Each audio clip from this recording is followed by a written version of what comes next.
Bonjour à tous, mon nom est Catherine Marcotte et bienvenue à cette émission d'Info Warwick.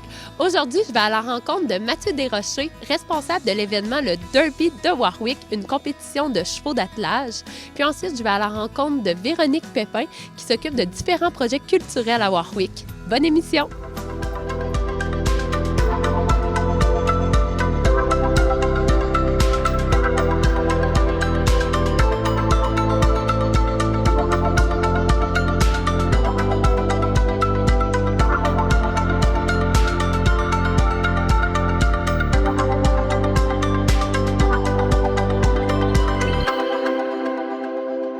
Je me trouve en compagnie de Mathieu Desrochers, coordonnateur du Derby de Warwick. Bonjour Mathieu.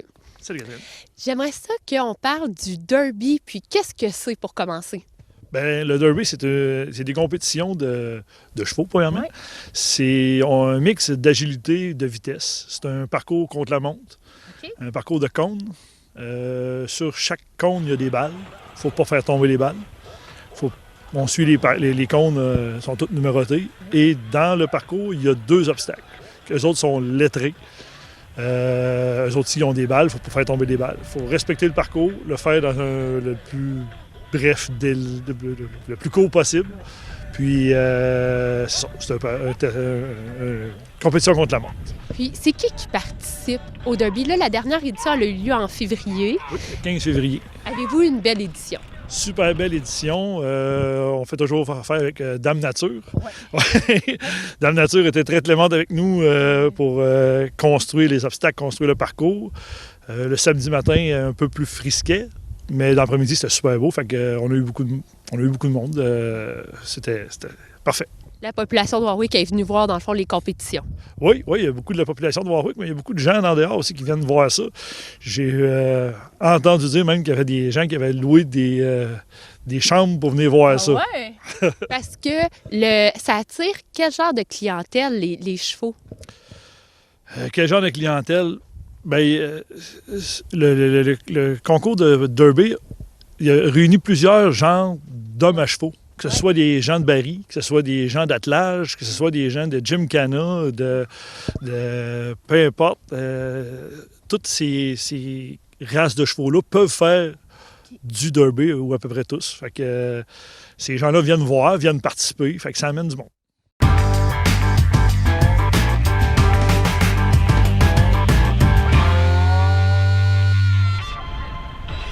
Et M. Lafleur, juste avant de prendre le départ, a mentionné au juge qui était là pour aller aux courses. Donc, risque d'aller très, très vite. Un parcours à surveiller pour Pierre Lafleur et l'équipage numéro 48 de Drummondville. Effectivement, Antoine, car tout ce qu'on a fait venir jusqu'à maintenant n'était que pour se rendre à ce moment. La grande finale de la journée, se mériter les honneurs. Et on se doit maintenant de donner le tout pour le tout, faire vite et bien, laisser les balles à leur place et engranger les millisecondes de raccourci pour se mériter le titre de champion du Derby Warwick en attelage simple. 47 secondes 20 centièmes de temps intermédiaire pour M. Pierre Lafleur et Junior. Sera suivi de Ghislain Belland, Mathieu Rodier, Pierre Boisclair, Steve Ricard et Guillaume Gamelin.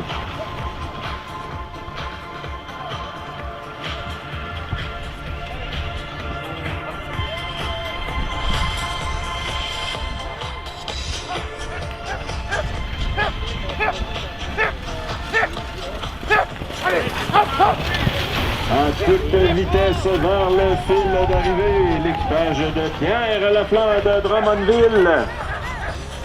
Ça va vite, ça va très très vite avec un temps de 1 minute 32 secondes 46 centièmes, 1:32.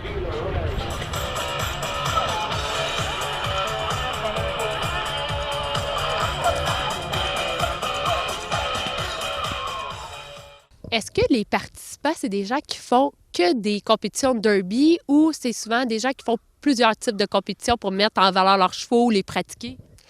Je te dirais que c'est les derbies, c'est plus une activité d'hiver. C'est les gens, ils prennent le même chevaux qui font des compétitions, soit de combiné d'attelage, soit de gymkhana. Ils transforment les chevaux pour faire les derbies d'hiver. Il y a aussi des gens qui font les derbies l'été. Fait que c'est sur roue, là, mais fait que les autres aussi ils participent. Fait que ça réunit, c'est pour ça que ça englobe vraiment un ensemble du monde des chevaux. La manière que vous me parlez, c'est comme si le derby, c'était plus récréatif que compétitif. Bien, chez nous, il est plus récréatif. Il y a une ligue de derby professionnelle. Nous, à Warwick, on fait plus amateur, mais le calibre est assez relevé.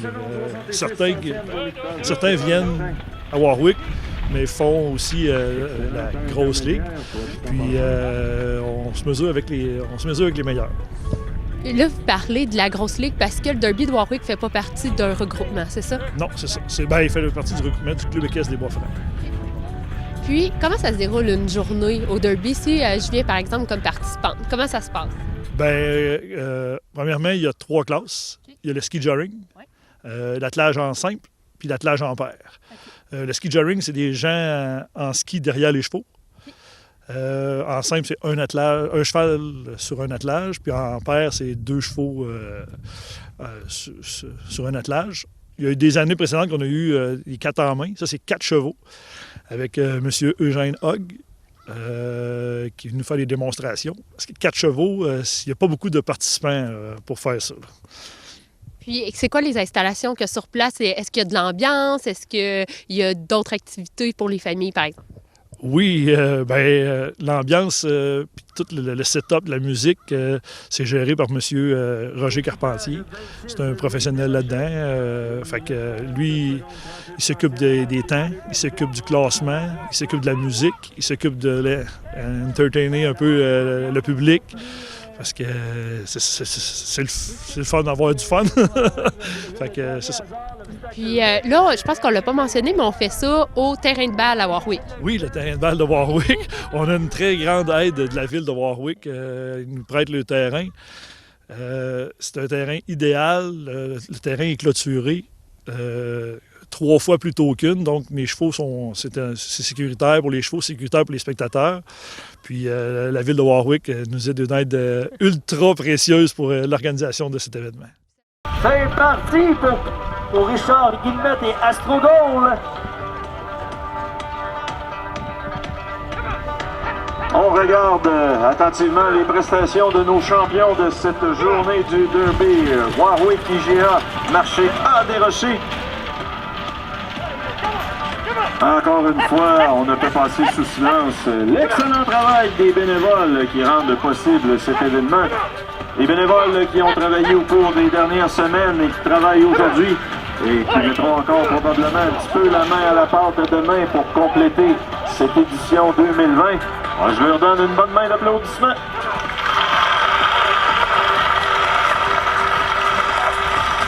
44 secondes 200e. On est rapide.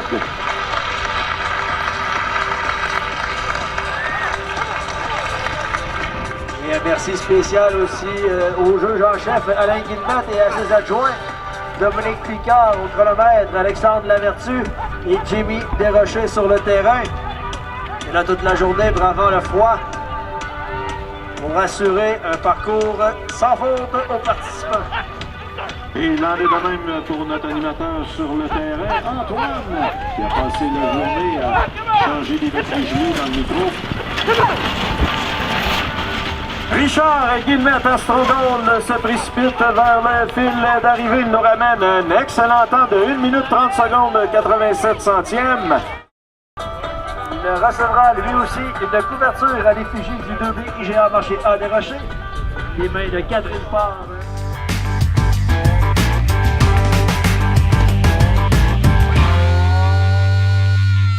Ça vous prend combien de temps à organiser ça, mettre en place la journée du Derby? Juste créer le parcours, faire de l'endroit propice à l'événement, c'est une grosse journée de travail. Okay. Mais autre ça, il y a plusieurs heures de travail avec une équipe à mes côtés qui sont extraordinaires. On peut compter plusieurs heures, là, que ce soit de monter les programmes, monter tout le setup pour s'assurer que les participants soient bien accueillis et que les spectateurs trouvent le compte aussi et qu'il y a du plaisir. Vous avez parlé de l'accueil des participants. C'est quoi que les participants disent du Derby à Warwick? C'est quoi qui vous différencie des autres places?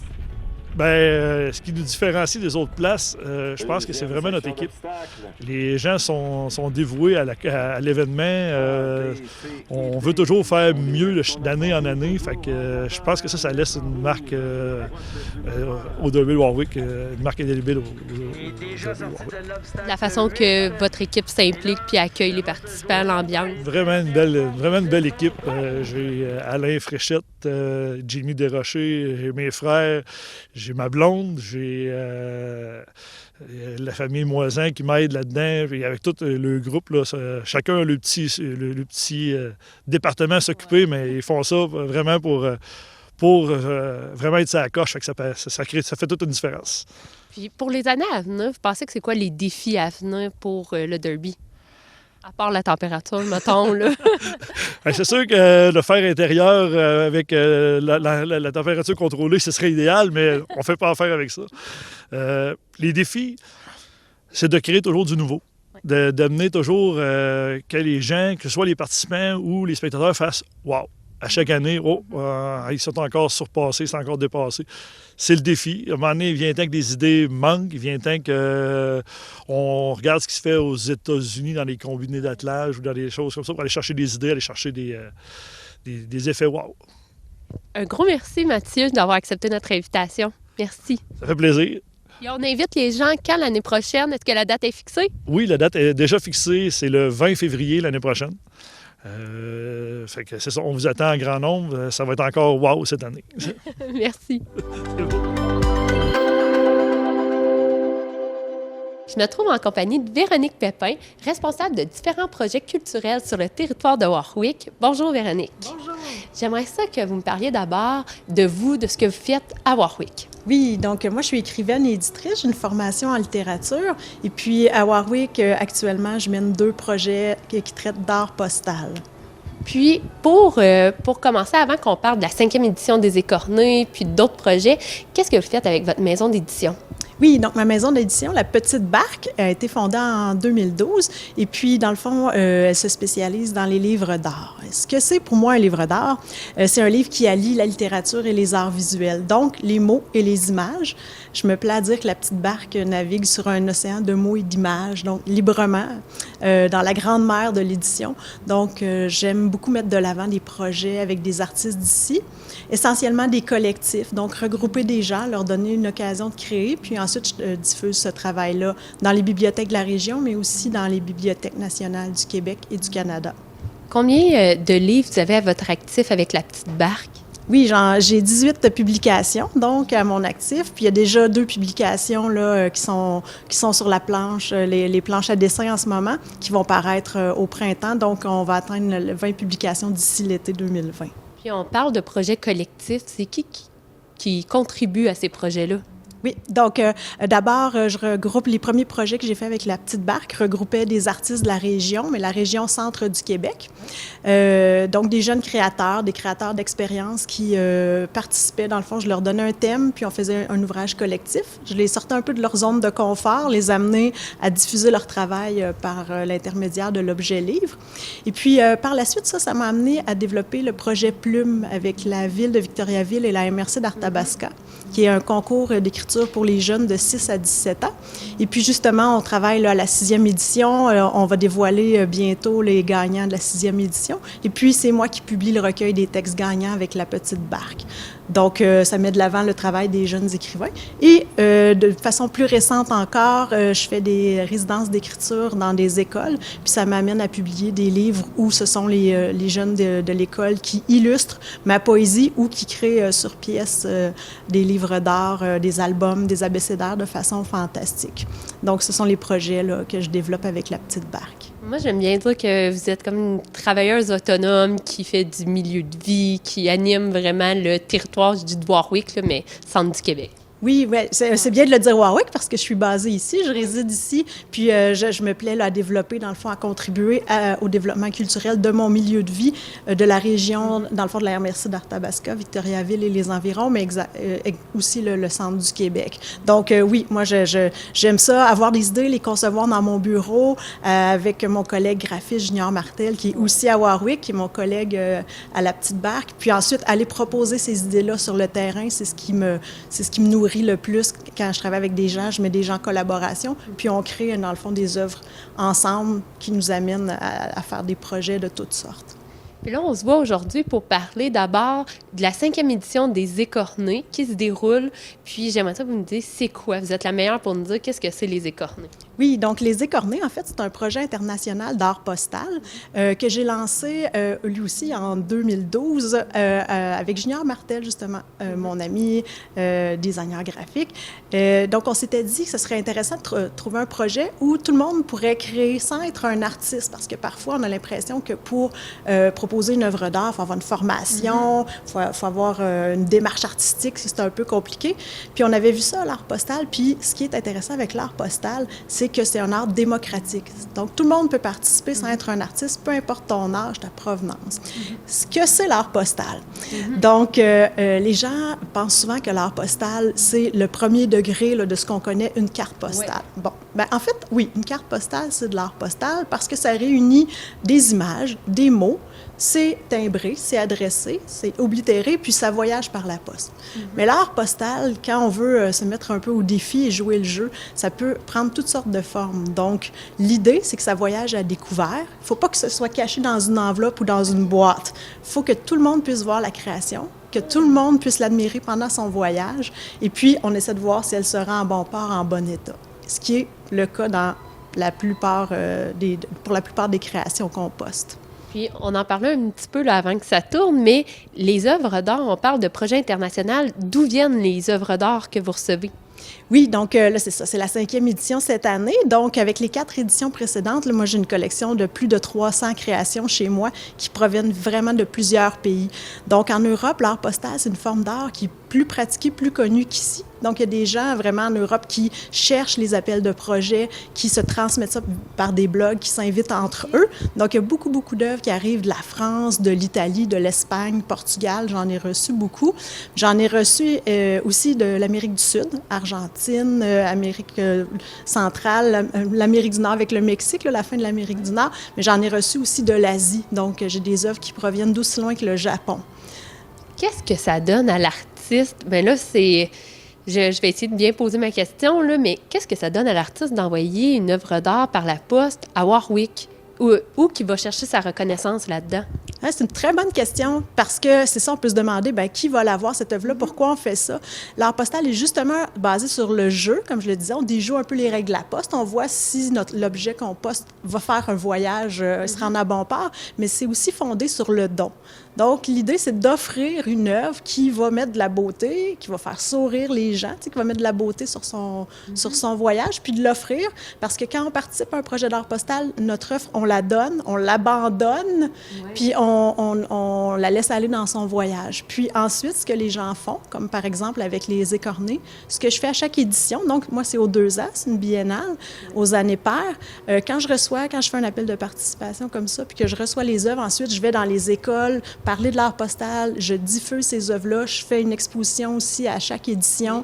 Les gens vont être invités à venir la voir. Donc, l'idée, c'est de propager le fait que la création, c'est accessible à tous. Et puis que tout le monde peut, avec les matériaux qu'on a à la maison, produire une création, s'exprimer sur un thème. Puis là, on en voit à côté de nous, là, mais tantôt, on regardait ça, puis ça prend vraiment plein de formes différentes. Puis même si on le dit, des fois, de le voir, moi, ça m'étonne à quel point que ça peut prendre des formes différentes. C'est quoi que vous avez eu de plus spécial, de plus différent, quelque chose qui vous a surpris? Oui, bien, comme je disais, ce à quoi on pense la plupart du temps, c'est une carte postale, mais ça peut prendre la forme d'une toile. Par exemple, j'ai déjà reçu une œuvre comme ça, qui était une toile, une huile là, sur toile. Il y a des sculptures, donc en 3 dimensions qui peuvent arriver. Ça peut être des objets qui sont façonnés, qui sont transformés, des objets sur lesquels on écrit. écrit. Ça peut être une enveloppe qu'on décore à la main. Donc, il n'y a vraiment pas de limite. Ça peut prendre toutes les directions. Je dirais en fait que la limite avec l'art postal, c'est notre créativité, notre imagination. Puis la prochaine exposition va avoir lieu très bientôt. Est-ce que vous voulez nous donner les dates, les heures, le lieu où ça se passe? On a un petit cue ici, là, mais je vais vous laisser nous dire. Oui, donc la 5e édition, excusez-moi, la 5e édition des Écornés. Donc, l'appel de participation, en fait, il est en cours. Et puis, en avril, donc, on va dévoiler les œuvres. L'exposition va avoir lieu à la Maison de la Culture, donc à Warwick, le 18, 19, 25 et 26 avril, de midi à 16 heures. Donc, les gens peuvent venir à la Maison de la Culture, découvrir toutes les œuvres qui vont avoir été reçues cette année pour la 5e édition, dont le thème est éclat. Chaque année, on donne un thème. Donc, les œuvres sous le thème éclat. Et puis, je vais aussi faire une sélection des œuvres reçues lors des éditions précédentes pour montrer un peu des œuvres de différents pays ou des formes originales. Puis, on mentionne aussi que c'est gratuit, là. Les gens peuvent venir gratuitement voir l'exposition. Absolument, en tout temps. Maintenant, ça fait un petit peu le topo de Les Écornés. J'aimerais qu'on parle du projet de médiation culturelle intergénérationnelle qui se déroule en ce moment aussi là, à Warwick. Oui, donc ce projet-là, c'est Noëlla, qui est une élue municipale, donc à Warwick, qui est en charge du dossier MADA, donc pour les enfances, familles et aînés. Puis elle m'a demandé de concevoir un projet qui pourrait mettre en dialogue donc des organismes ou des usagers de différents organismes à Warwick. Donc, elle avait suggéré peut-être la Maison des Jeunes et puis des gens de la Villa du Parc. Et comme l'art postal est toujours près dans mes pensées, puis c'est un très beau moyen d'échanger, de créer accessible à tous. J'ai dit, on pourrait prendre ce prétexte-là, puis mettre en relation les gens. Donc, en ce moment, il y a des ateliers qui se déroulent à chaque mois pour l'instant à la Villa du Parc, donc avec des gens âgés qui sont semi-autonomes. Il y en a certains qui ont des pertes cognitives, mais on va les rencontrer. Je vais les rencontrer avec les intervenants. On parle d'art postal, puis on les amène à créer. Puis, de l'autre côté, il y a des ateliers qui se font avec des jeunes de la Maison des Jeunes, donc des adolescents, qui, à leur tour, découvrent ce que c'est l'art postal et puis sont amenés à créer. Et puis, comment ça fonctionne, en fait, c'est que ça va être un échange. Les jeunes vont envoyer une œuvre. Chacun est attitré à une personne âgée. Il y a un jumelage qui est effectué. Donc, un adolescent crée pour une personne âgée et la personne âgée va créer également pour un autre adolescent.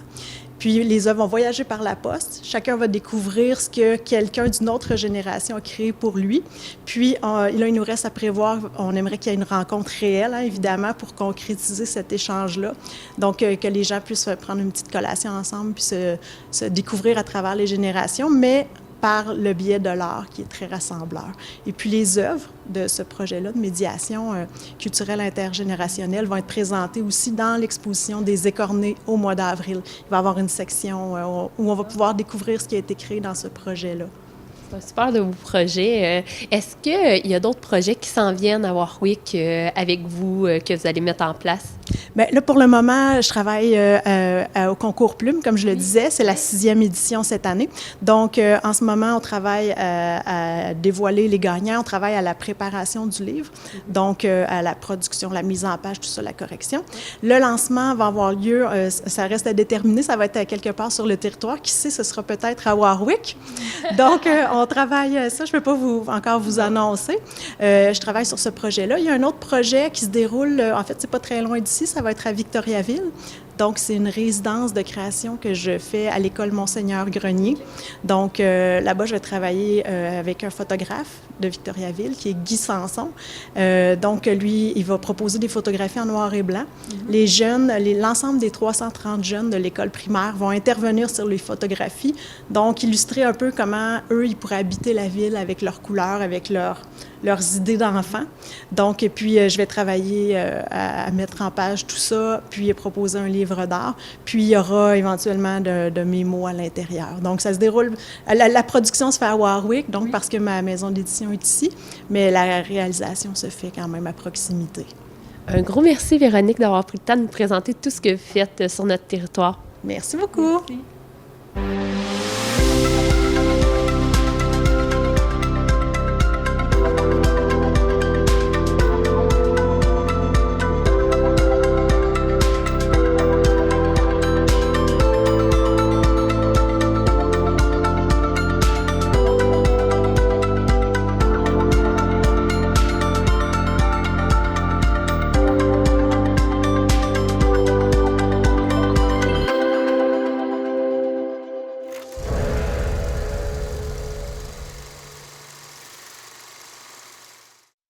tomate a créé il y a quelques années un très gros débat. Fruits ou légumes? Mais non, c'est pas un fruit, là. Franchement, je me fais des sandwichs avec ça puis j'en mets dans mes salades, là. Non, c'est pas sucré, c'est salé. C'est un légume. Non, je suis désolée, mais scientifiquement parlant, la tomate, c'est un fruit puisqu'elle est le produit végétal qui succède une fleur et qui contient la graine de la plante qui l'a produit.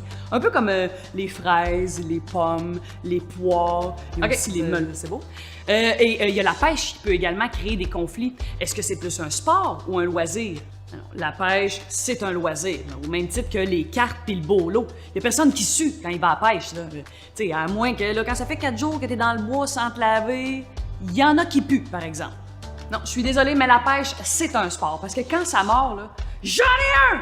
Là, il faut que tu t'assures d'être attentif au plus haut point pour pas perdre ta prise. Ça prend autant de concentration, de précision, puis de force qu'un lanceur de baseball, qu'un gardien de but au hockey, qu'un joueur de soccer. Je pense qu'on a compris le principe. Et finalement, ça, est-ce que c'est une danse ou un tic nerveux? Ah, qu'est-ce que c'est ça? Ah, ça, c'est définitivement un problème neurologique. Ce que j'essaie de vous dire, dans le fond, c'est que peu importe que la tomate soit un fruit ou un légume, que la pêche soit un sport ou un loisir, ça change quoi? T'aimes-tu ça, les tomates? Ben oui. Ben mange-en. T'aimes-tu ça pêcher? Ben oui. Ben pêche. On s'en fout de ce que les autres pensent. Et c'est la même chose avec un métier. Il faut que tu choisisses un métier qui fit avec tes goûts et ta personnalité. Tu vas quand même faire ce travail-là pendant environ 44 ans. Tu as intérêt à choisir quelque chose que t'aimes. Et non pas pour faire plaisir à tes parents ou encore pour répondre à des stéréotypes des années 50. Donc, si tu as le goût de devenir une foreuse de pluie, un coiffeur, une réparatrice de wagon ou encore un opérateur de machine à coudre industrielle, ben vas-y. N'oublie jamais que c'est pas ton métier qui te définit, c'est toi qui définis ton métier.